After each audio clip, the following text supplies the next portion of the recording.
Welcome to Podtendo, a Nintendo podcast, where they analyze, reminisce, and replay the glory of old Nintendo games.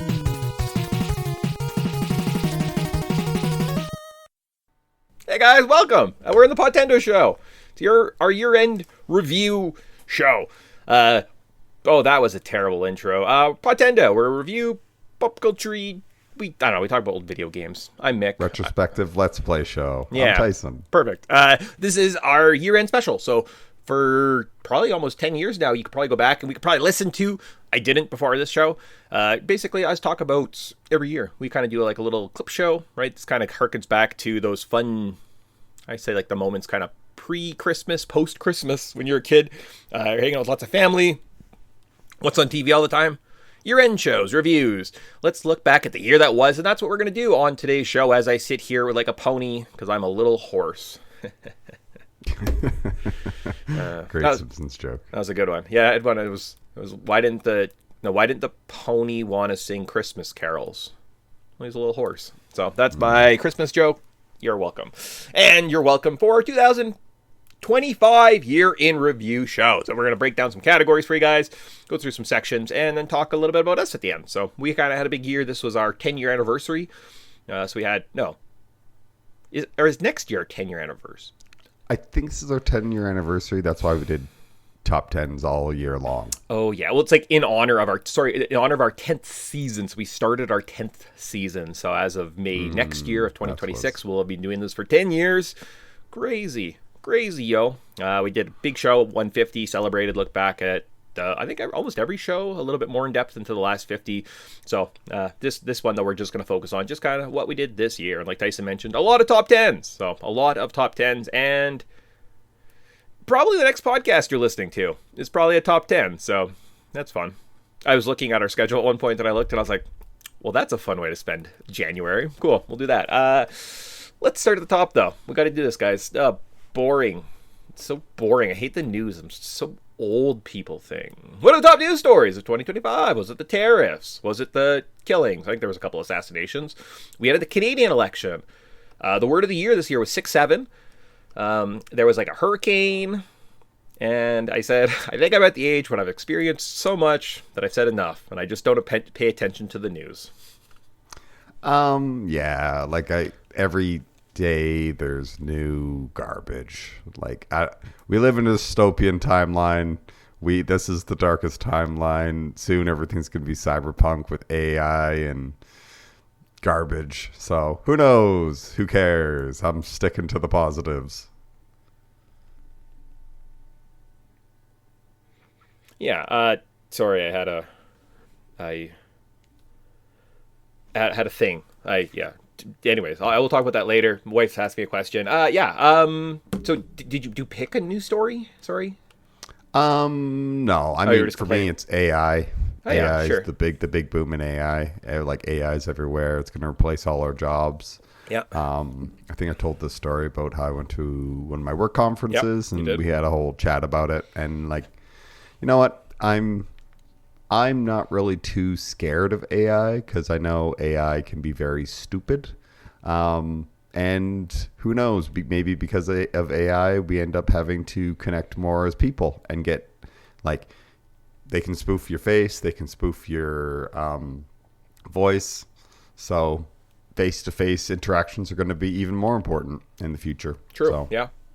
Well, and how you communicate. Yeah, I mean, there's going to be a whole slew of information that comes with dumb AI. People say it's artificial intelligence, but it's still kind of stupid. So you're kind of being stupid asking the stupid thing questions. Just remember that. You're probably smarter than AI. Just Google's better than you.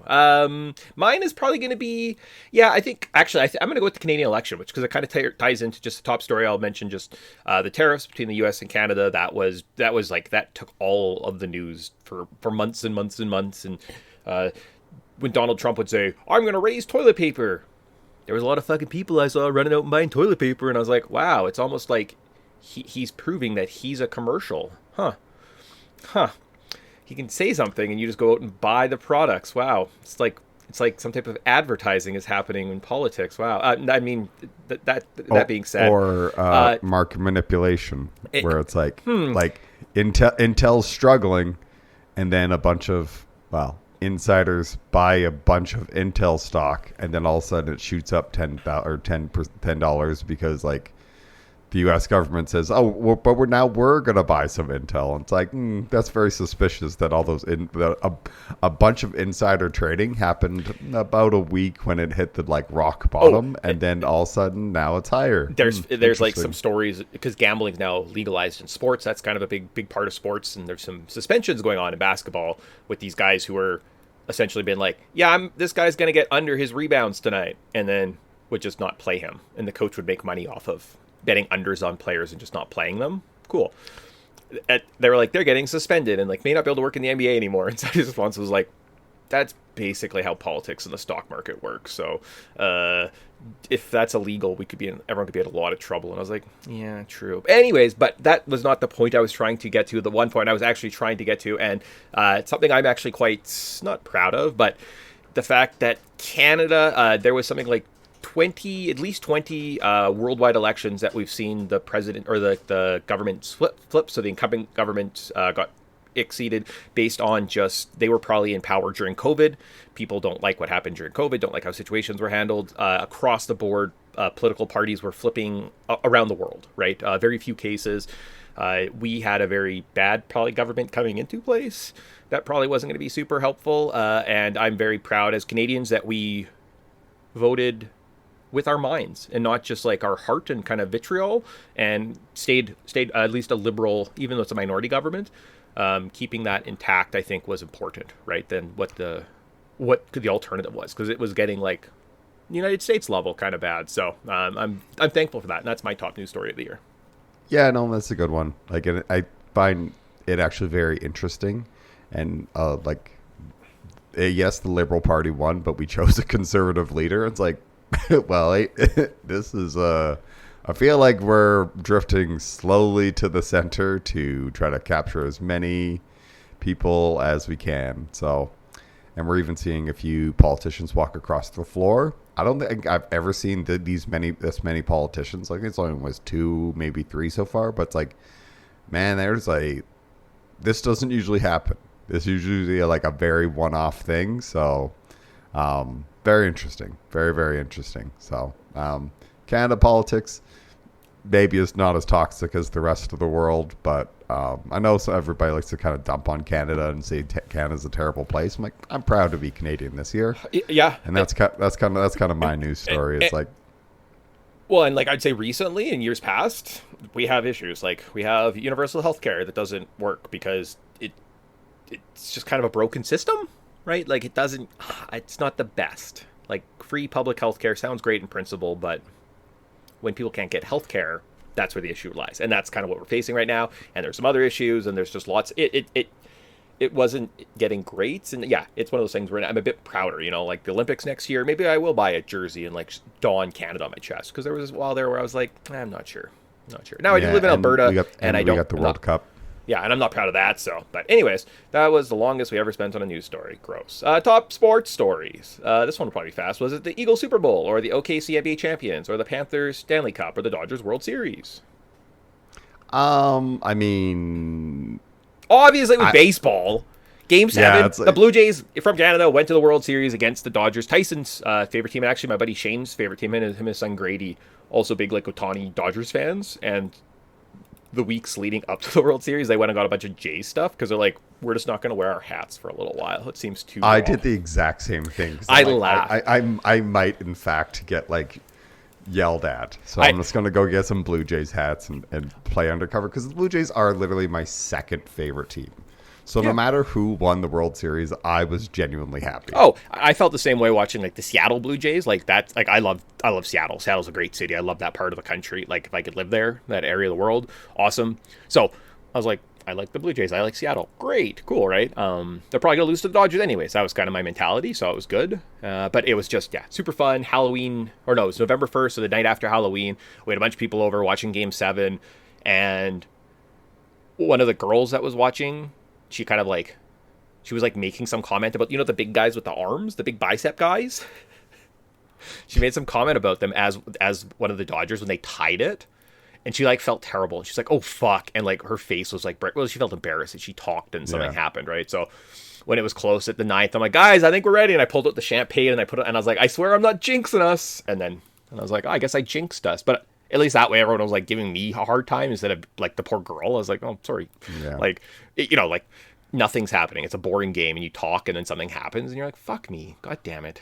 Yeah, that's baseball in a nutshell. Well, and like, it is like nothing happens, and then all of a sudden a big play. And like four guys sitting in a room, and like she watches all the time with her husband, so she's fine. And she's sitting there, and like, we're kind of chatting, and then of course she says, and you're just like, you see her on her face, and she's like, "Did I do something bad?" So I was like, "I'll take one for the team. I got this." So it was my fault, Canada. I brought the champagne out early. Sorry, but obviously that was my story of the year.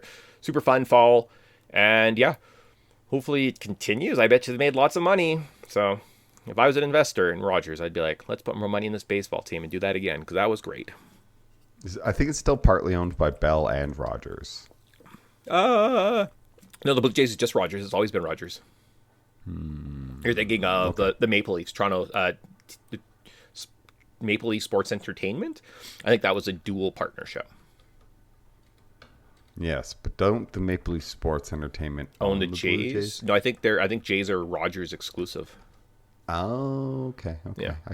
You would know better. You're the sports fan. You would well, know that's better why than I would. that's why Sports Center has all Blue Jays game and exclusive coverage, because I think they got the rights to it years ago, and like TSN and Sportsnet share like Leafs games and stuff. So.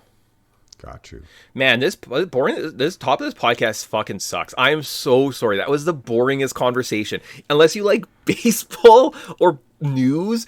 Ugh! Don't worry, we're getting through it. We're getting through it, I swear. I swear that was the boring part. I knew we had to jump through that. I imagine we both had the same parts. We didn't have to talk more than that. But again, a big part of my year was the baseball, right? It was fun watching those guys, and the little lady at the grocery store. She'd tell me about, she was excited for Treyu Savage's starting. She's like, "Oh, I watched one of his preseason games when I went home last night." And I was like, "This is adorable. This cute little cashier's telling me about this." So that was good. Yeah. Let's get into something a little bit more fun though, guys. And I think I actually changed the order around this year. Last year, I think we did like movies and then sports or something. And I was like, that seems odd. Let's just get kind of into our bread and butter. So we're going to start with top TV shows. We'll run through some movies. So top TV shows. This year, we saw It, Welcome to Derry, Last of Us Part 2, Task, Squid Games Part 2, South Park had a new season, The Bear maybe finished, Andor I think finished, Severance, The Chair Company, The Rehearsal. Any top TV show come out this year? They're like, yeah. Man, why don't you give us, because I'm just going to go negative, and I'm just going to say that, like, I didn't think that we had really anything good this year. I will say Andor is exceptional. Alien, Alien Earth. I never watched that. But Alien Earth. Yeah. I watched it, and oh boy, was I bored. It got bad, yeah. People were like, it just was slow. I heard it got uninteresting. Yeah, I mean, is that one of those things where it's like they have so much money and you have to make 6 episodes and they have 4 episodes worth of stories? Probably, right? I think for me, it's just like the pacing. Like, sure. Yeah, there'd be cool things like here's the alien attack or whatever, and here's like a kind of a freaky scene. But it was just like the way it was paced was really painful and slow.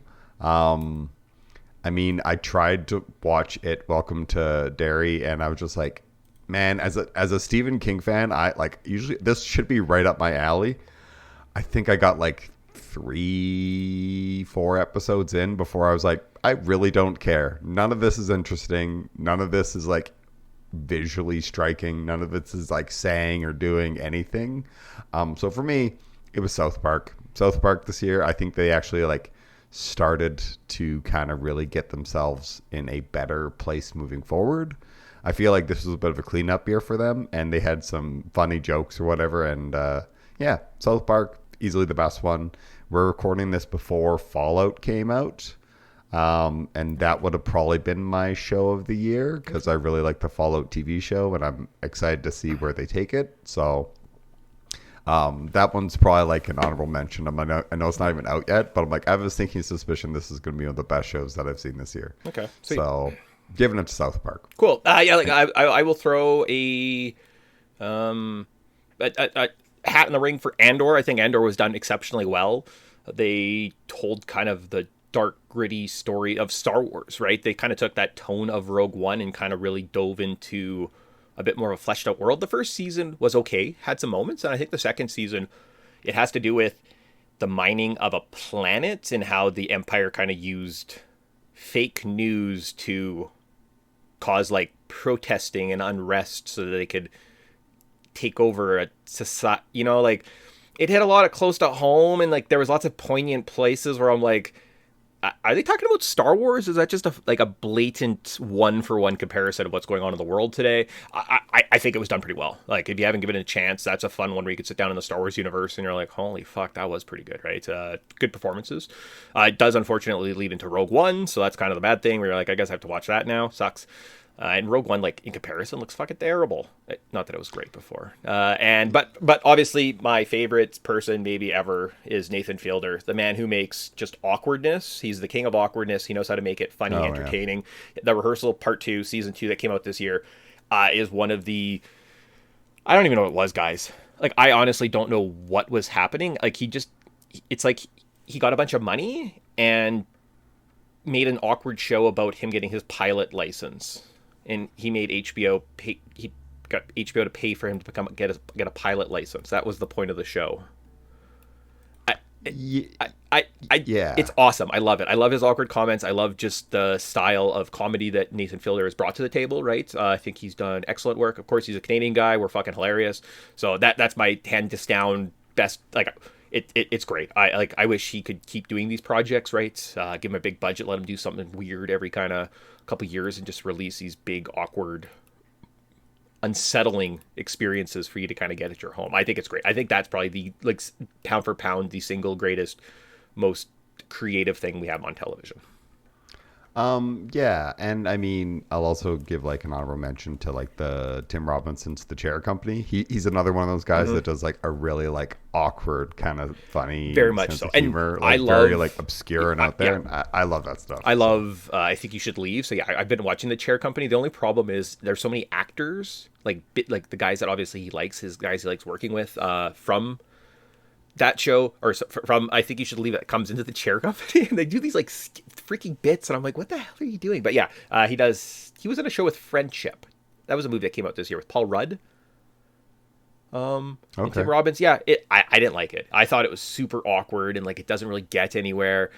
Some people said they liked it, so I don't know. That's one of those weird ones. Speaking of movies, let's get into the movies that were of the year 2025. So were there some good ones? Yeah, there was some okay ones, and I'm curious where this goes. We got 28 years later, guys. Wow, crazy. Mission Impossible Final Reckoning. Wow, remember when Tom Cruise saved the world? We got Weapons, Lilo and Stitch, Zootopia 2, Minecraft, Jurassic Park or Jurassic World Rebirth, F1, Superman, Fantastic Four, Captain America Brave New World, Thunderbolts, Sinners, Final Destination, Predators Badland, FNAF 2, Tron's Ares, Black Phone 2, Naked Gun, I Know You Did Last Summer, and The Running Man. Of all those, did you have a favorite movie this year? Yes. Yeah. I've watched a couple of these. That was kind of what I was doing last couple of weeks when I just had some downtime. I was just like watching through a few of these movies, just kind of get caught up. And like recently I watched like 28 Years Later because I was like, I should probably watch this. It's one of my, from one of my favorite writers and directors, and it's one of my favorite franchises. I'm sure this is going to be good. That one got my dishonorable mention because that movie just was terrible. And I was like, wow, I've heard good things. It's not. It's not. I hear a lot of good things too. And I'm like, am I the only one who thinks that this movie's trash? Because it is sometimes uneven mess. Well, now and I see like I can like and everybody's like, oh, the crazy ending, and I'm like, it's not really a crazy ending. Like obviously there's like some things sprinkled in there early on, like you didn't see where it was going, but they're setting it up for a trilogy. But yeah, like, and the main kid is a horrible actor. Yeah.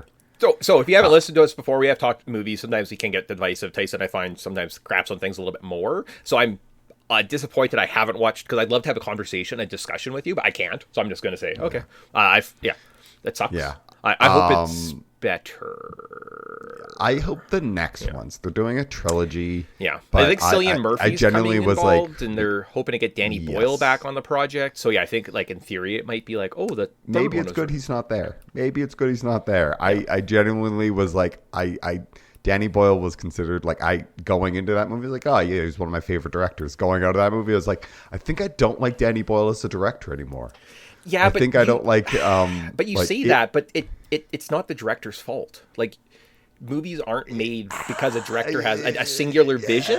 It's investing, though. There's a lot of like way to like the way they paced and structured the story, and the like. Yeah, again, I'm gonna throw in Alex Garland. Like, buddy, what were you doing? Like, he's one of my favorite writers. Mm-hmm. And he just like absolutely just handed in like, I'm gonna hand you 3 different scripts. You film them in any order that you want. And I think like the first like third of that movie is kind of interesting, and then the main kid is just a horrible little like shit turd, and for whatever reason he never gets his comeuppance. Like the first third, like, okay, there's obviously like stakes, and so, like you gotta like be like on your toes when you're on the like when you're on the mainland, because it takes part with like this, like the in England. Just broad strokes, like broad strokes. No spoilers. No spoilers. Yeah. Like, I don't care about the plot. I haven't seen. I want to watch it. Yeah. Okay. Broad strokes. First third is kind of a thriller. The next 2/3 are kind of a journey in this world, and it just has random cuts to characters that don't matter. Characters like to pretend like they're talking about something deep when nothing actually matters, and characters who seem like completely out of it, like mentally in the first third, all of a sudden are like very lucid and like with it in the last 2/3, and it's like. So do you have a favorite movie this year, or are you just like? Yeah. I just had to dump on 28 Years Later. Oh, that's the only. Like, okay. Man, what a disappointment. Well, I just wasn't. For me, it's I just wanted to make sure you weren't between... going to go through the list and say everything that was wrong with every movie. No. I just needed to like. I've never been more excited for a movie, only to walk out more disappointed, and that was 28 Years Later. Pass on my part if you haven't seen it. If you don't see it, if you're not interested in seeing it, just skip it. Who cares? That sucks. I wish I would've my watched movie it. of the year was F1. Pretty cheesy and lame at some points, but I think all around really well done. Apple knows what they're doing when it comes to was filmed in making IMAX.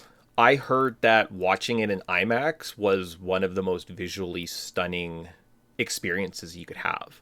So I also watched most of it. I don't know if I finished it. I was like, I understand where this is going. I've seen Rocky. But like, yeah, parts of it was like, okay, cool, interesting. I've never got into the F1. I've never watched the series, but I'm like, oh yeah, I kind of understand like the science and like what's interesting and kind of how why people watch and keep interest. And kind of wish I would have went and saw it in theaters. So if it's one of those things, like if it's ever released again in IMAX, I might go watch that, because like that's what it was filmed for. That it was filmed with special cameras and stuff. Like they're supposed to have all the motions and stuff. So, I think would be really cool.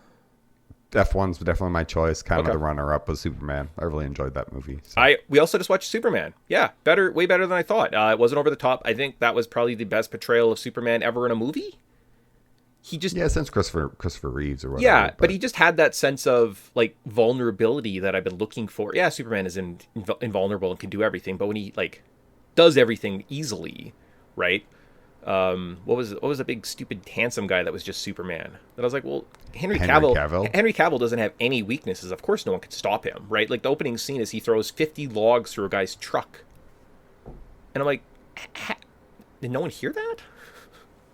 Right, this one it's a little bit more grounded, and like he kind of plays in both worlds. I thought Superman was excellent. Like I was like blown away. I was like, oh, that was way better than Jurassic World or Fantastic Four or any of those. Right, like that was good, exceptional. The other one I would love to throw is the Naked Gun with Liam Neeson is hilarious. Oh my gosh, it is so funny. It is so well done. They tie it back into the old series.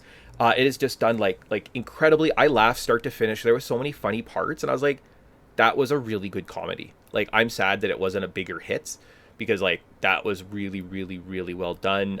Sinners, Sinner's my winner for. It's between that or Weapons. I really like the horror movies. I liked the story that was being told in Sinners and just the use of visual telling to kind of portray this beautiful story of music and just kind of like black culture, as well as just the presentation of weapons, right? Super eerie, super creepy. There was maybe 10 minutes of that movie that like I was like feeling sick and my skin was crawling, and it was just, it gets goofy towards the end. But you know, it's kind of has a little bit of a fun. I think last year my winner was Long Legs, so I was like, I might just stay on brand and throw my hat for Weapons, and just like you give me a really obscure, weird horror movie, and that is definitely going to be my movie of the year. So I think I'm going to go with Weapons as my movie of the year. That's fair. Yeah, I've heard good things. Yeah. I watched like first 10, 15 minutes and I was like, I'll get back to this. Yeah. Same thing with Sinners. Like it's just like, oh, Sinners is phenomenal. Like it's so good. yeah. Yeah, I've heard it. I don't know if I'm just like kind of just like burnt out on horror because I've just like binged it my entire life, and I'm just like, you know, long I've looked at Superman. I'm like, I should watch Superman since the summer, and finally, like a week or two ago, we watched it, and I was like, that was so good. It was so much fun. Like I suffered through Fantastic Four in theaters. I was like, why didn't I watch Superman before, right? Like, and Weapons, you would be one of those ones, or definitely Sinners. Like go back and watch Sinners, and you're like, holy fuck, that was good, right? Like it's good. It's got. Again, no spoilers. I'll listen to my rules. Go from there. Any movie I watched this year that I haven't seen for a while that I loved? No, I still think Lost Boys is awesome. So, gotta throw that in there. And I mean, I'm a sucker for any James Bond movie, so put that on. I'm happy. Okay. I guess we're at video games, and okay, this is gonna be not that long of a show. Cool. So that's cool. Top video games that came out this year. We saw a release of a new system, Switch 2. Mario Kart World, Donkey Kong Bonanza. That's it. That's the whole Switch library. Good job. Hollow Knight, Silksong also was released. Split Fiction, Blueprints, Hades 2, Claire Obscure, and Final Fantasy VII Rebirth on Windows was released. So, and they probably made lots of online shooters, like Helldivers maybe is a thing. There's another one. Yeah, Arc Raiders was really big. A lot of extraction shooters. That's the name of the game. Yeah. And if you're not an extraction shooter, your game better have a parry mechanic in it. And The Simpsons skins made Fortnite, which apparently is blown up, and Fortnite has seen like record revenue because every man in his 30s who never played Fortnite is now in because you can play as Homer run around Springfield. Well, the joke is that it's like, man, there's a huge chunk of people with a disposable income and no Simpsons stuff to actually play or enjoy. Mm-hmm. So I know when Fortnite, I played like a bit of Fortnite, and I was like, okay, I'm gonna run around Springfield and just enjoy this. And you can like get Jebediah Springfield's head, and it like becomes like this, like you're immune to headshots because people have to like shoot it off, and you're like, this is fun. You can see Krusty running around and Moe, and you're like, just give me a Simpsons game, please. This is all I ask. Mm-hmm. Mm-hmm. Yeah. So, I mean, I threw that on there because I was like, I bet you Tyson likes a little Simpsons Fortnite. Hasn't got me to get Fortnite yet, but I'm just so busy with those old retro games, guys. I was playing our old new game. I like old games that are just like new coat of paint because I don't like looking at the old graphics. It upsets my eyes. I like smooth eyes. For myself, top video games. But Donkey Kong, I do think Donkey Kong Bonanza is pretty good. It's kind of like it's the next step for like Mario Odyssey. Mario Odyssey mixed kind of like world building. It is like I didn't beat it. It's just like there's so much, and I was like, oh god, maybe I'll just go back and play it and just like run from story to story and then kind of wrap it rather than trying to explore the whole area because like you can like collect bananas and then there's like it's RPG, so you can like add skills. I love that. I love grinding. Don't do this to me, Donkey Kong. Hollow Knight Silksong came out. I thought that was an excellent game. I played through like the first kind of scene, but just because it gets so difficult, I almost need to have a dedicated time where I know I'm going to be on the spin bike, 5 times a week for 30 minutes at least for the next few months. That's when I'll dive into one of those games because you almost have to kind of practice the skills. I also beat Claire Obscure. I know it's the game of the decade and the game of the year and the big hype. I got it. I don't get it. I don't understand. If it counts, Final Fantasy VII Rebirth on. I didn't play it last year. I played it this year. It was exceptional. It is phenomenal. They did an amazing job with this remake of the Final Fantasy games. I cried. It brought me to tears. At one point, they have like little baby Aerith running around the streets of Midgar after your mom died, and you're like crying. And I was like crying playing the game. I'm like, this is so fucking sad. And they do such a good job of just like pulling on the heartstrings from this like beloved story. It was phenomenal. It was a great experience. My wife went away with kind of her family on a little vacation with some niece and nephew. I was like, I'm gonna stay home, work, play video games. And that's what I did the week that she was gone. Phenomenal. It was great. It was really, really good. So I guess it probably, and if I can't do that, I'll pick Hollow Knight Silk Song. Fair enough. Fair enough. Yeah. I mean, I played a few of those, played some Claire. My list is Digimon Storytime Stranger, Wu-Chang Fallen Feathers, Metal Gear Solid Delta, Claire Obscura Expedition 33. Had to have on the list because, like, I mean, it's a big talking point, and I didn't hate it. It's not my pick. Battlefield 6, because felt like I finally got a first-person shooter game that's not just filled with garbage and crap. It was a lot of fun. I have some of the best like multiplayer action that I had with me and a couple of buddies, to a point where like I've tried to convince all my Call of Duty friends to be like, please just give Battlefield 6. It's such a better game. Okay. Ninja Gaiden 4 came out. I mean, everyone who knows me knows me. I love some Ninja Gaiden. Death Stranding 2 came out. Love Death Stranding 1. Death Stranding 2 kind of just like built on that and keeps exploring this really interesting universe to a point where I think we're getting a movie and animated series. So I'm glad that this like Kojima's getting the respect that he finally deserves and didn't get with Metal Gear Solid. Doom Dark Ages came out. That was a lot of fun. I mean, kind of made me like go down like a Doom rabbit hole of like, maybe I should play all the Doom games. Then Silent Hill F came out, and Silent Hill F I think has like one of the most interesting stories that I've had a game ever like show me. I have the weirdest relationship with Silent Hill. I had Silent Hill on my PlayStation forever. Downloaded it as my retro games. You know, I played everything else but not it. Would never play it. Never play it. Finally played it for the podcast and I was like, cool, awesome. I have Silent Hill 2. And I bought it specifically because I was excited to play it because I had such a good time with the first one. I uploaded it, and one day I started it, and I just like, as soon as you get to like walking, I was like, I just don't want to get into this world right now. I don't know, like Silent Hill almost seems like it has to be like a mindset. So, but then I've seen some gameplay of F, and it looks like it's kind of a bit more combat oriented. A little bit. I would say it's very story driven. Like the combat's kind of like you can just rinse and repeat the same strategy for a lot of the villains or a lot of the enemies, and just like, yeah, that's fine. I genuinely think that Silent Hill F has the most interesting and beautiful story. Sure. It's really more of like a reflection on like social pressures in the world and like personal like growth and that what you want from it, and like at the end of it the character's like, well, they don't really know what they want. Sounds great. It's excellent. It's truly excellent. It is one of those things I don't know why I do that, where I just like don't. I think it's because there's like almost so much lore that I feel like it's overwhelming to get into. You've got to be prepared to play it 3 times.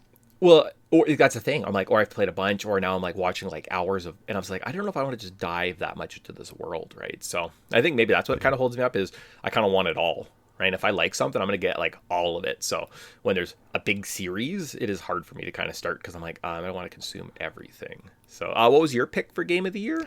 As much as I ranted about other games, I'm giving this. Well, it was a debate between Digimon Storytime Stranger, because I mean I don't get many good Digimon games, and it was good, and I was happy.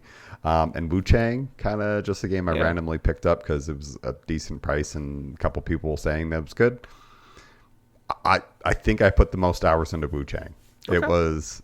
So I think that one's my pick. Nice. It's like a Souls game, but it's like got a very interesting world. I love Asian mythology, and this really dove into like Chinese mythology, and I was like, I'm hooked. Okay, sweet. Can I get me? So even to a point where like I played it, loved it, went and bought a bunch of books based around like Chinese mythology, and I read like a couple of those, being like, and when a game makes me so interested in a topic that I end up spending money in just trying to absorb all that I can about that topic outside of the game, that says something. So I'm giving it to Jang Fallen Feathers. That one's my game of the year.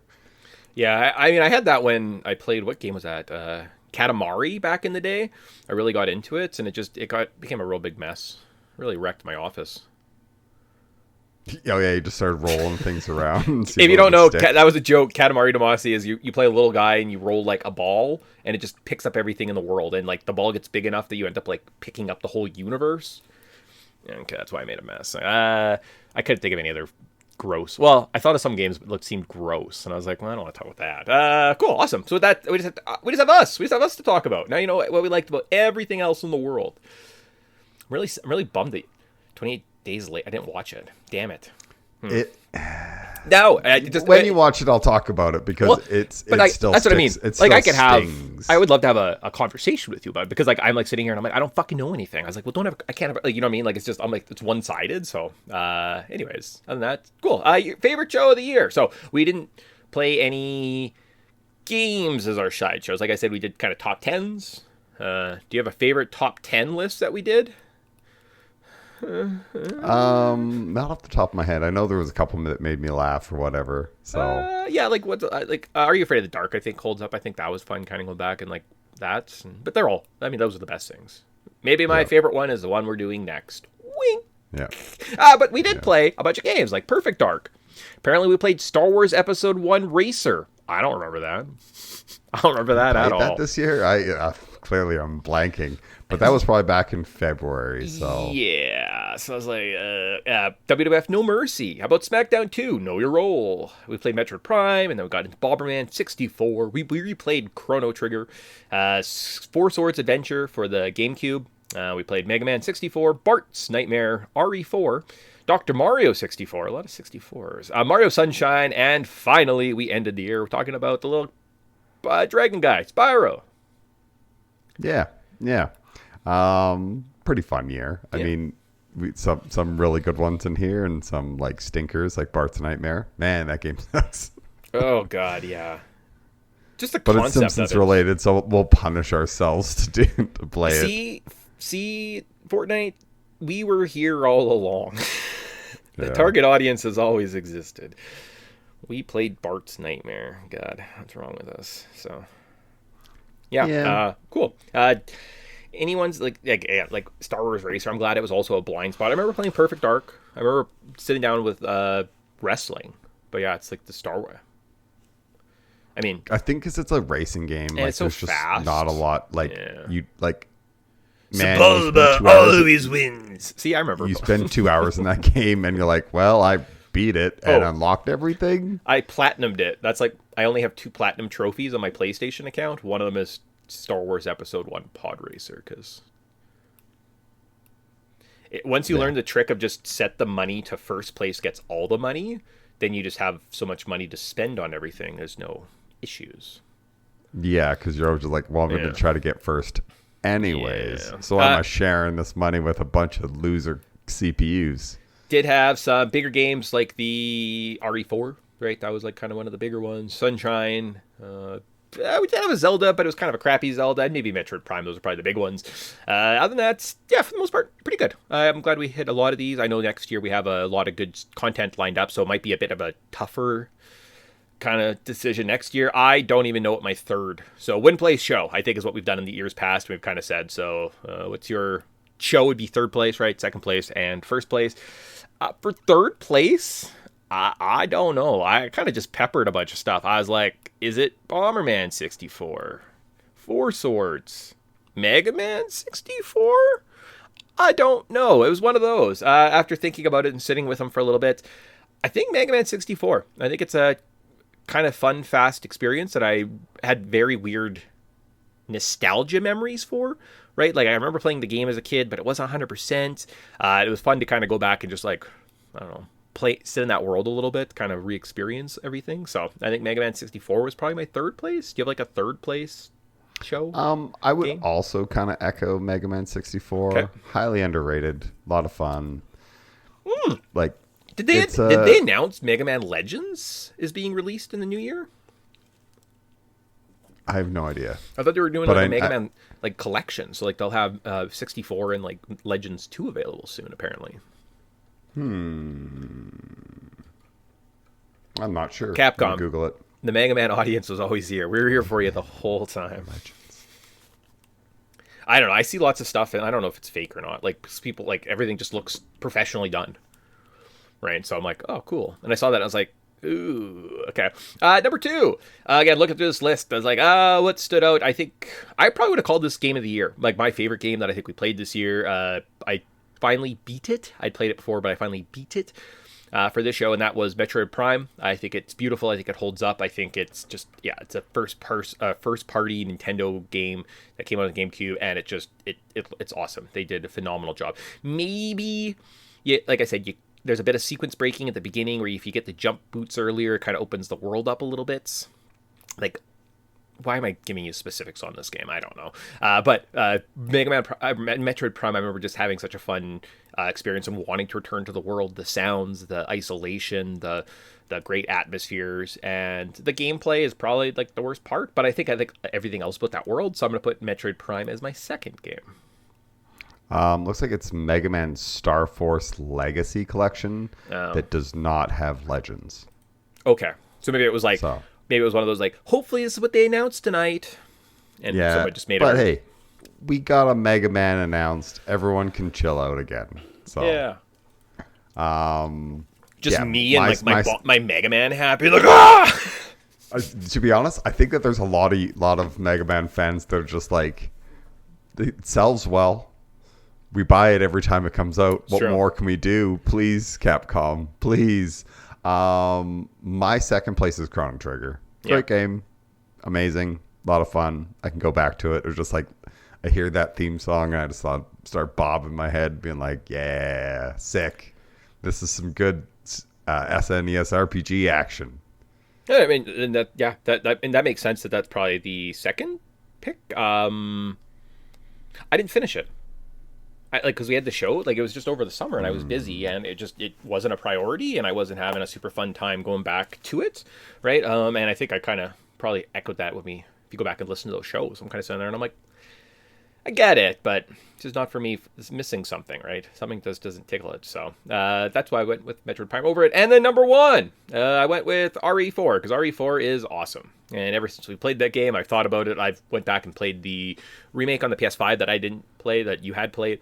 So kind of just continuing on with the experience. And like I went back and listened to the show the other day. And it's just, like Tyson mentioned, it is somehow Capcom created this like very nutritious, dense, good tasting, good quality treat in RE4 that is like super consumable. And it's not just so fine and rich that, you only have like a little bites and you're gonna get sick of it. You kind of want to just like keep consuming it.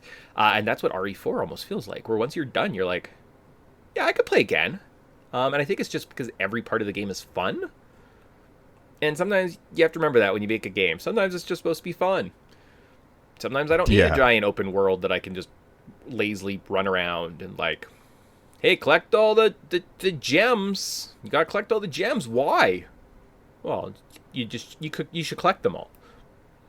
Why? You should collect these white rags that are just randomly dispersed everywhere. Why? Because if you do, you can return them to this character in the first like village, and then they'll tell you like why they sneezed. Yeah, like, and that's like cool. Is that fun? Right? No. It's just kind of it's one of those like I think I always think of Castlevania versus Castlevania 2. I think is the perfect example of Castlevania 1 is very tough. It's challenging. You'll spend a lot of time beating it, perfecting it because you have to learn the techniques. You have to overcome the obstacles. Simon's Quest is you need to grind hearts from enemies to buy items, and when you die, you lose all your hearts. So it just becomes like you play it a long time, not because it's hard or interesting or fun, but because you need the grinding. So when RE4 isn't a grindy game. RE4 is a fun game that you run through and you're like, oh, I'm actually doing quite well. I don't need to grind. I don't need to sit and like cheat this or do that, right? And it's done expertly well. It's awesome. It's a great experience. RE4, you're one of my favorite games. So you're my favorite game of the year. Yeah, that one's also my first pick. It's like it's just the best game, or one of the best games ever made. It's interesting. Yeah. Every like little area, like you fall into a cavern, and all of a sudden there's these like little like frog monsters that are coming out trying to attack you, and you're like, well, this is freaky. You go into a village, and heck, I don't even trust the chickens. It's just like it just builds this really unique atmosphere. Cool. You ever get attacked by the dogs randomly, the beasts and stuff, like especially in like the remake? All of a sudden, like you can go like beast hunting, and all of a sudden there's this big massive dog in the village, and you're like, what is happening? And then you're like, oh, it's part of a quest. Okay, cool. Yep. It's really well done. A lot of fun. I know everybody even likes to dump on like, well, Ashley sucks, and it's like you gotta follow her. And I'm like, I don't actually mind this. No, perfectly. Go back and listen to our podcast. We say she's a good mechanic. She's the best AI. She's never in the way. She always stays with you. She listens, and you only have her for 5 chapters in the whole game. Like, yeah. Well, it's also like in the lore of the game, is you're playing as Leon, sent there to go save Ashley. That is the idea of the game, and shocker, they let you play out what the story is trying to tell you, as opposed to just like, we're just gonna lore dump on you so you can get back to the shooty hide, run away. It's like, no, I like games that actually like. Speaking here's the idea of it. Let's games let you play all this. Kind of pointless. I went back and listened to. I wanted to play RE2 at one point, right? I found it on my PS5. It's free for download because I must have bought it before. Perfect, great, fun little experience. And I played through it normally. Start as Leon, end as Claire. That's how I've just always played it. That's how we played it for the podcast. I went back and listened to our show. That's how we played it. If you play it the other way, Claire first, Leon first, the game makes so much more sense. Like, there's events at one point when you go into the sewer as Claire. Sorry, guys. We're just apparently, as the show's over, we're just going to rant a little bit about some games we played. I'm going to talk. and then we'll get out of here. But you go into the sewer, and Sherry gets sent to a different area, and you have to play as Sherry to, like, get to the safe room, and then you come find her, and then you kind of get to the tram car together, and it's a bit more fluid versus if you play as Claire second. Sherry just, like, gets sucked down this tunnel, and then randomly before you get on the Claire, she runs in the door, and she's like, Claire! And she's like, I was so worried about you. And I'm like, no, you weren't. Where were you? You just came in this, like, random door in this facility. What the hell happened? So, I almost feel like maybe we need to go back and play RE2, like, the correct way. So, if you ever wanted to... That's fair. Play a random game, like, RE2's out there. Yeah. If we ever got to go back and revisit a game, I'm be more than happy to go revisit some. RE, like, as long as it's not RE5 or 6. Yeah, I'm in. Well, I think at this point, like in this year, I'm like, I might jump to like, I might just stick at 2. I think maybe we're done with RE for the most part, right? Unless we wanted to do we're really bored of podcasting at that point. And then the other thing I wanted to say was, the other platinum. So I mentioned that I platinumed the original Final Fantasy VII on my PlayStation. It was pretty exciting. Going on that date with Barrett, it's tough. You jumped through a lot of hoops. Yeah, my first playthrough, I missed that one, and I was like, I'll get it on the second go-round. My second go-round also missed it, and I was like, oh my god. Luckily, there was some extra dialogue scenes in Cosmo Canyon, and I'd saved right before that, so you can like kind of flip it around and kind of like get some extra points and like dis-error, so it kind of makes her dislike you. But that's what I did this year. Those were like my games. I played Final Fantasy VII Rebirth, Clair Obscur, and then I platinumed the original Final Fantasy VII. Cool, right? Nice. Yeah. I played a smorgasbord of games this year. I'm waiting. I got my PlayStation year-end review. I'm just waiting for the Xbox and the Steam one because I'm like, and the Switch, and I'm like, I always enjoy like looking back. It's like, how many hours did I spend? And how many unique games did I play? And it's like, damn, apparently I just played a bunch of games. Okay. A little bit. Then there was a handful of games that I played a ton of. And it's funny. I was like looking at my PlayStation one, and it was like, you played a hell of a lot of Stellar Blade. And I was like, yeah, I kind of did. like that. I like that game. So it's like very funny. So Nice. Great. Sweet. Well, with that, we are done. Yeah, let's be done for the year. I think we're back tomorrow. We have if you go on YouTube, it'll be exclusive just on YouTube. We have our tier ranking. So we're going to go back and all those shows that we talked about today, we'll rank them into kind of a big master tier list. And then we're probably back. Just check the dates here. It's the future. Oh my gosh. And then we're back in 2 days. And we'll hear you, and we're talking about that top 10 show apparently that I was referencing. So that's fun. yeah, it's gonna be a lot of time. It's gonna be a great time. So if you love Podtendo, I'll bet you could get us, and then you could watch us on YouTube tomorrow, and then you could watch or listen to us on Friday. Again, great stuff. We'll always be here for you guys until we aren't. So looking forward to 2026 with you. Yeah, awesome. Cool. Until then, bye guys. See you.